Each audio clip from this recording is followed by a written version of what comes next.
अस्सलाम वालेकुम। हुकूमत पंजाब के बाद फेडरल गवर्नमेंट की जानब से प्राइम मिनिस्टर लैपटॉप स्कीम का बाकायदा आगाज जो है वो कर दिया गया है। अब आपने इसके लिए ऑनलाइन अप्लाई किस तरह करना है, इसमें कौन कौन से स्टूडेंट्स जो है वो अप्लाई कर सकते हैं, इसका एलिजिबिलिटी क्राइटेरिया क्या है और लास्ट डेट क्या है, तो इस हवाले से इस वीडियो में आपको कंप्लीट गाइड की जाएगा। तो वीडियो शुरू करने से पहले आप सबसे रिक्वेस्ट है कि अगर आप चैनल पे नए हैं तो चैनल को सब्सक्राइब कर लें और बेल आइकन को भी प्रेस कर लें। तो फ्रेंड्स, ऑनलाइन अप्लाई के लिए ऑफिशियल वेबसाइट का लिंक मैं नीचे डिस्क्रिप्शन में दे रहा हूँ। आप वहां से उसको ओपन करेंगे तो आपके सामने ये वाला इंटरफेस आ जाएगा। ये ऑफिशियल वेबसाइट आपके सामने इस तरह ओपन हो जाएगी। तो यहाँ पे आप देख सकते हैं कि सबसे टॉप पे एलिजिबल यूनिवर्सिटीज। तो एलिजिबिलिटी क्राइटेरिया में सबसे पहले आपने अपनी यूनिवर्सिटी का नेम देखना है कि मेरी यूनिवर्सिटी जो है वो इस स्कीम के लिए एलिजिबल भी है या नहीं। तो उसके लिए आपने एलिजिबल यूनिवर्सिटी की लिस्ट के ऊपर यहाँ पे इस ऑप्शन पे आपने क्लिक करना है, तो आपके सामने ये कंप्लीट लिस्ट जो है वो शो हो जाएगी। ओवरऑल पाकिस्तान की जितनी भी यूनिवर्सिटी एलिजिबल है उनकी लिस्ट जो है यहाँ पे दी हुई है। आपने अपनी यूनिवर्सिटी का नेम जो है वो इसमें देख लेना है। अगर आपका नेम इस लिस्ट में मौजूद है यूनिवर्सिटी का, तो फिर आप इस स्कीम के लिए एलिजिबल हैं। ठीक है, तो इस तरह आपने अपनी यूनिवर्सिटी का नेम जो है वो देख लेना। इसके बाद सेकंड पे eligibility criteria, student enrol not earlier than their respective programme date of admission as per the table below. तो फ्रेंड्स, यहाँ पे उन्होंने सभी प्रोग्राम्स की डेट ऑफ एडमिशन जो है मेंशन की हुई है। ठीक है, इस डेट के बाद ही आपका एडमिशन हो या इस डेट को आपका एडमिशन अगर हुआ होगा तो फिर ही आप इस प्रोग्राम में एलिजिबल है, जिसमें ये देखें पीएचडी है, एमफिल है, एमबीए है, मास्टर 16 ईयर है, फिर अंडर ग्रेजुएट है। ठीक है, 5 ईयर, 4 ईयर, तो सभी की डेट्स जो है वो मेंशन है। आपने वन बाय वन चेक कर लेनी है। अगर इन डेट के बाद आपका एडमिशन हुआ होगा तो फिर ही आप इस प्रोग्राम में अप्लाई के लिए एलिजिबल है। इसके बाद थोड़ा सा नीचे है तो यहाँ पे उन्होंने बताया हुआ है कि student having secured 70% marks for semester system, जिसमें आपका 2.80 सीजीपीए बनता है, and 60% marks for annual system. ठीक है, अगर आपका एनुअल सिस्टम है तो फिर 60% मार्क्स जो है वो रिक्वायर्ड है, और अगर आपका सेमेस्टर सिस्टम है तो फिर 70% मार्क्स जो है वो रिक्वायर्ड है। तो यहाँ पे इन एलिजिबिलिटी भी बताई हुई है कि कौन कौन से स्टूडेंट जो है वो इन एलिजिबल हैं, वो भी आपने चेक कर लेना है। ये पूरी लिस्ट जो है वो दी हुई है उन्होंने। ठीक है, student enrolled in any private sector higher education institute, अगर आप किसी भी प्राइवेट यूनिवर्सिटी में एडमिशन आपने लिया हुआ है तो फिर आप इस प्रोग्राम में अप्लाई के लिए एलिजिबल नहीं है।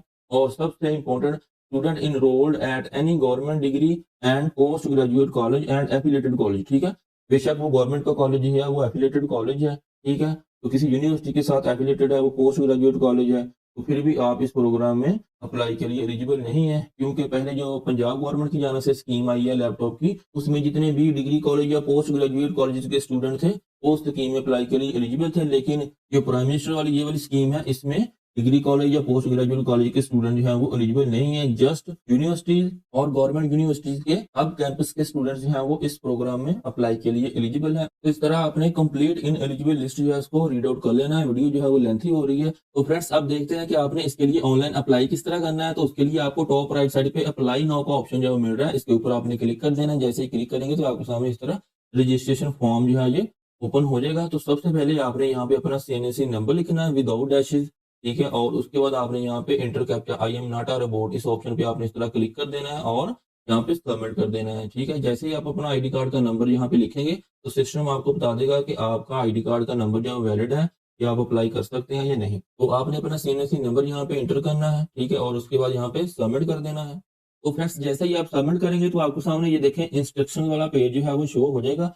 तो यहाँ पे आपने सभी इंस्ट्रक्शन जो है उनको रीड आउट कर लेना है, और उसके बाद आपने एक्सेप्ट एंड कंटिन्यू वाले ऑप्शन पे क्लिक कर देना है। जैसे ही क्लिक करेंगे तो आपके सामने एप्लीकेशन फॉर्म जो है ये ओपन हो जाएगा। तो यहाँ पे सबसे पहले आपके सामने पर्सनल इन्फॉर्मेशन शो हो रही है, फिर उसके बाद एकेडमिक इन्फॉर्मेशन आएगी और उसके बाद कॉन्टैक्ट वेरिफिकेशन। ठीक है, तो पर्सनल इन्फॉर्मेशन में सबसे पहले आपने अपना फुल नेम लिखना है, उसके बाद फादर का नेम लिखें, फिर डेट ऑफ बर्थ, और उसके बाद अपना जेंडर सेलेक्ट करें, और उसके बाद परमानेंट एड्रेस, और उसके बाद थोड़ा सा नीचे स्क्रॉल डाउन करें। परमानेंट एड्रेस के बाद आपने डोमिसाइल प्रोविंस बताना है कि कौन सा प्रोविंस है आपका, वो आप सिलेक्ट करें। उसके बाद डोमिसाइल सिटी, ठीक है, वो आप यहाँ पे लिखें। और उसके बाद एम्प्लॉयमेंट स्टेटस, एम्प्लॉयड या नॉट एम्प्लॉयड, जो भी है आप सेलेक्ट करें। मैं नॉट एम्प्लॉयड जो है वो सिलेक्ट करता हूँ। और उसके बाद are you enrolled as a disable student, तो मैं यहाँ पे नो करता हूँ। और उसके बाद have you received a laptop before, वो कह रहे हैं कि पहले आपने लैपटॉप जो है वो रिसीव किया है। तो यहाँ पे ऑप्शन जो उन्होंने दिए हुए हैं यस या नो भी है। और उसके अलावा यहाँ पे चीफ मिनिस्टर यूथ इनिशिएटिव में या फिर एचईसी की तरफ से, या इसके बाद पीएम लैपटॉप स्कीम के थ्रू, अगर आपने इनमें से कोई भी स्कीम में पहले लैपटॉप लिया है तो वो सेलेक्ट करें। ठीक है, अगर नहीं लिया तो यहाँ पे उसको नो कर दें। नो करने के बाद आपने नेक्स्ट स्टेप वाले ऑप्शन पे क्लिक कर देना है। जैसे ही क्लिक करेंगे तो यहाँ पे आप स्टेप 2 एकेडमिक इन्फॉर्मेशन वाले ऑप्शन पे आ जाएंगे। तो यहाँ पे अब आपने अपनी कंप्लीट एकेडमिक इन्फॉर्मेशन जो है उसको एंटर करना है। तो सबसे पहले आपने इनरोलमेंट नंबर, यहाँ पे आपने अपना इनरोलमेंट नंबर जो आपका यूनिवर्सिटी का रोल नंबर होगा वो आपने यहाँ पे मेंशन करना है, ठीक है। उसके बाद सिटी ऑफ यूनिवर्सिटी, ठीक है, मेन कैंपस, यहाँ पे आपने जिस भी सिटी में आपकी यूनिवर्सिटी है, जिस तरह जिस यूनिवर्सिटी फैसलाबाद है तो वो फैसलाबाद में है उसका मेन कैंपस, इस तरह यूईटी लाहौर है तो उसका लाहौर में है, ठीक है। आप जिस भी डिस्ट्रिक्ट की आपकी यूनिवर्सिटी है वो आपने सिटी जो है वो सिलेक्ट करना है, ठीक है। सिटी ऑफ यूनिवर्सिटी सिलेक्ट करने के बाद नेक्स्ट आपने यूनिवर्सिटी का नेम सिलेक्ट करना है। तो लाहौर के अंदर जितनी भी यूनिवर्सिटी एलिजिबल है उनकी लिस्ट यहाँ पे शो हो गई है। तो मैं जो भी यूनिवर्सिटी है मेरी वो मैं सिलेक्ट कर लेता हूँ इस तरह। उसके बाद कैंपस, इस यूनिवर्सिटी के जितने भी कैंपस हैं वो यहाँ पे शो हो जाएंगे, ठीक है, वो आपने सेलेक्ट कर लेना है, ठीक है। मैं इस तरह रैंडम कोई भी सेलेक्ट कर लेता हूँ। और उसके बाद यहाँ पे यूनिवर्सिटी डिपार्टमेंट, आपका जो भी डिपार्टमेंट है वो आपने यहाँ पे सिलेक्ट करना है, ठीक है। मेरा बॉटनी है तो मैं ये वाला कर लेता हूँ। और यहाँ पे नीचे उन्होंने नोट में बताया हुआ है कि in case no department mean your focal person has not added the enrolment against your degree programme. यहाँ पे वो कह रहे हैं कि अगर आपका डिपार्टमेंट जो है वो यहाँ पे शो नहीं होता तो फिर आपकी यूनिवर्सिटी का जो फोकल पर्सन है उन्होंने यहाँ पे इनरोलमेंट जो है वो नहीं करवाई इस डिग्री प्रोग्राम के अगेंस्ट, ठीक है। इस हवाले से आपने अपनी जो कंसर्न यूनिवर्सिटी है उसके फोकल पर्सन से रब्ता करना है।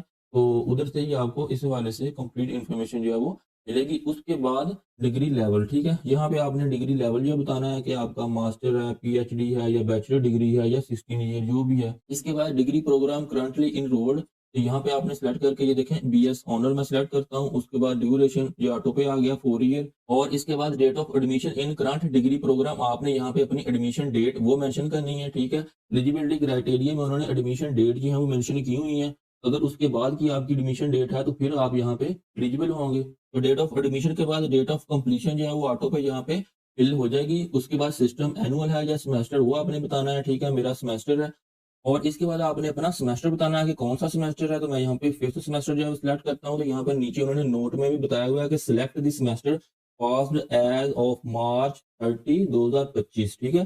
तो जो 30 मार्च 2025 से पहले पहले आपने जो भी सेमेस्टर आपका जितना भी आपके सेमेस्टर जो है वो पास हो चुके हैं वो वाला आपने यहाँ पे मेंशन करना है जिसका रिजल्ट जो है वो कंप्लीट हो चुका हो, ठीक है। फॉर एग्जांपल आप अभी 7th सेमेस्टर में स्टडी कर रहे हैं लेकिन आपके 6 जो है वो 30 मार्च से पहले आपके कंप्लीट हो चुके हैं, तो फिर आपने यहाँ पे 6 मेंशन करना है, ठीक है, ना कि 7। और इसके बाद ईयर ऑफ स्टडी वो यहाँ पे ऑटो पे ही आ जाएगा। जो आप सेमेस्टर जो है वो सिलेक्ट करेंगे तो यहाँ पे ऑटो पे ही उसका ईयर जो है वो आ जाएगा। इसके बाद थोड़ा सा नीचे है तो यहाँ पे percentage secured in higher secondary school certificate, आपके इंटरमीडिएट में जितने भी परसेंट मार्क्स थे तो वो आपने यहाँ पे मेंशन कर देने हैं। तो मैं यहाँ पे 70% मार्क्स जो है वो एंटर करता हूँ। उसके बाद थोड़ा सा नीचे देखें तो यहाँ पे ग्रेडिंग सिस्टम, इसमें आपने बताना है कि मेरा सीजीपी सिस्टम है या परसेंटेज। तो मैं यहाँ पे परसेंटेज सिस्टम जो है वो सिलेक्ट करता हूँ। और उसके बाद सीजीपीए या जीपीए इन लास्ट एग्जाम, जो आपका लास्ट सेमेस्टर जो आपने पास किया है उसकी आपने यहाँ पे मेंशन करनी है, ठीक है। तो ये वाला कॉलम जो है ऑफ है। और यहाँ पे नीचे परसेंटेज इन लास्ट एग्जाम वो आपने यहाँ पे मेंशन करनी है, ठीक है। जो आपका 30 मार्च 2025 से पहले क्लियर हो चुका है, जो आपने पास कर लिया वो आपने यहाँ पे बताना है। और अगर आपका यहाँ पे परसेंटेज सिस्टम है तो यहाँ पे परसेंट में बता दें। और अगर आपका सीजीपीए सिस्टम है तो फिर आपने यहाँ पे सीजीपीए मेंशन करनी है। देखिए मैंने यहाँ पे सीजीपीए सिलेक्ट किया है तो ये वाला ऑप्शन जो मेरे पास ऑन हो गया, ठीक है। अगर मैं यहाँ पे परसेंटेज सिस्टम सेलेक्ट करता हूँ तो मेरे पास ये वाले ऑप्शन जो है ये ऑन हो जाती हैं, ठीक है। तो मैं यहाँ पे अब सीजीपीए सिस्टम जो है वो सिलेक्ट करता हूँ। तो मेरी जो सीजीपीए थी वो 3 है जो लास्ट सेमेस्टर में थी, ठीक है। आपकी जितनी भी है 2.5 है, 8 है, ठीक है, 3 है या 3.2 है, जितनी भी है वो आपने यहाँ पे मेंशन करनी है इस तरह।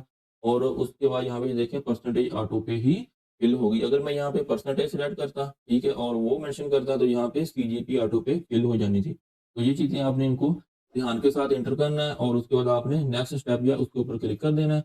तो जैसे ही क्लिक करेंगे तो आपके सामने ये वाला इंटरफेस आ जाएगा। थोड़ा सा टॉप पे ये देखें कॉन्टैक्ट वेरिफिकेशन। तो यहाँ पे सबसे पहले आपने अपना फ़ोन नंबर लिखना है, ठीक है। तो यहाँ पे नोट में भी उन्होंने बताया हुआ है कि applicant must enter their valid mobile number, this information can not be modified. तो बाद में ये वाली इन्फॉर्मेशन जो है वो मॉडिफाइड नहीं होगी। आपने ध्यान के साथ अपना एग्जैक्ट फ़ोन नंबर यहाँ पे मेंशन करना है। जैसे ही आप अपना फ़ोन नंबर यहाँ पे एंटर करेंगे तो आपके नंबर पे एक ओटीपी कोड जो है वो रिसीव होगा। वो आपने यहाँ पे लगाने देखें सेल फोन वेरिफिकेशन कोड, वो आपने यहाँ पे आपके पास कॉलम या ये ओपन हो जाएगा। तो फ्रेंड्स सिक्योरिटी पर्पस की वजह से ये वाली इन्फॉर्मेशन जो है मैं ऐड करके आपको नहीं दिखा सकता। तो आप जैसे ही अपना फ़ोन नंबर यहाँ पे मेंशन करेंगे उसके बाद आपको ऑप्शन यहाँ पे शो हो जाएगा सेंड कोड का, वो आपने कोड अपने फ़ोन नंबर पे सेंड करना है। आपको ओटीपी रिसीव होगी, वो आपने यहाँ पे मेंशन कर देनी है, अपने फ़ोन नंबर को वेरीफ़ाई कर लेना और इसी तरह नीचे यहाँ पे देखें ईमेल, आपने यहाँ पे अपना वैलिड ईमेल एड्रेस वो एंटर करना है और आपके गिवन ईमेल एड्रेस के ऊपर भी ओटीपी रिसीव होगी, वो आपको यहाँ पे ऑप्शन मिल जाएगा और वो आपने ओटीपी कोड जो है वो यहाँ पे मेंशन करके उसको वेरीफ़ाई कर लेना है। उसके बाद I am not a robot पे क्लिक करना है और उसके बाद यहाँ पे ये टर्म एंड कंडीशन डिस्क्लेमर में उन्होंने बताए हुए इनको रीड आउट कर लें और उसके बाद अपनी एप्लीकेशन जो है उसको सबमिट कर लें। तो फ्रेंड्स आज की वीडियो में इतना ही, उम्मीद करता हूँ आज की वीडियो आपको पसंद आई होगी। मिलते हैं नेक्स्ट वीडियो में नई अपडेट के साथ, तब तक के लिए अल्लाह हाफ़िज़।